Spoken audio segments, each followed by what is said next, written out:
Rebonjour, c'est toujours Philippe Vacher. Je vous propose maintenant d'aller explorer un peu plus la fiche société.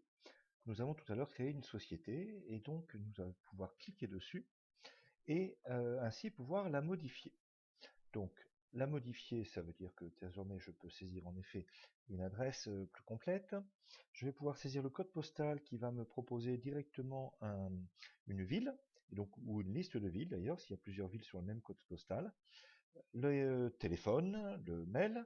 Je ne recommande pas de mettre un mail sur la société, mais plutôt de le mettre sur les contacts, ou sauf une adresse mail standard, mais pour le coup, si elle est très standard, souvent elle ne sert pas vraiment à grand chose. Ensuite, nous avons un champ dit prospection. Vous voyez, calcul automatique, qui me propose également de regarder, de pouvoir saisir clients réguliers, anciens clients, non intéressés, supprimer. D'ailleurs, la suppression de fiches se fait à cet endroit-là. Ce champ-là, on va en fait le renseigner de différentes manières. Il y a le calcul automatique qui renseigne donc tout seul le fait que le compte soit un potentiel, un prospect, un projet ou un client, en fonction du fait qu'il y ait une action ou une opportunité qui soit en cours sur ce compte. Donc c'est assez pratique parce que ça vous permet d'avoir une liste de prospects, de projets et de potentiels donc propres. Ensuite, on a une saisie manuelle qui vous permet de compléter en mettant donc un client régulier, un ancien client, en fonction de votre mode de fonctionnement. Découvrons maintenant donc les mots-clés. Donc c'est une fonction très importante dans LeadCRM qui me permet par exemple de renseigner une information comme le fait qu'un compte soit membre d'un certain club, quel que soit ce club. Ça va me permettre ensuite de pouvoir retrouver tous les membres du club en question. C'est une fonction qui est couplée donc à la fonction filtre que nous verrons un peu plus tard. Ensuite, on peut rajouter un téléphone, rajouter un numéro de SIRET, un code APE, le chiffre d'affaires effectif, et tout un tas donc d'informations complémentaires qui s'afficheront ici si elles sont renseignées.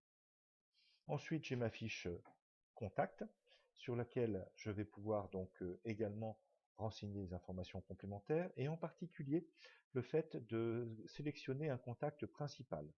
Donc le contact principal, cela permet lorsque on a une fiche, plusieurs contacts sur une même fiche société, qu'automatiquement, quand je crée une action, il me propose un contact en particulier plutôt qu'un autre qui soit donc considéré comme principal. Je regarde maintenant comment passer d'une fiche société, où je suis là, à un contact du pont.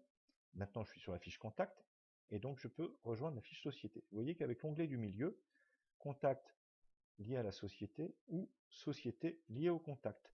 Cela me permet de naviguer très facilement entre les deux.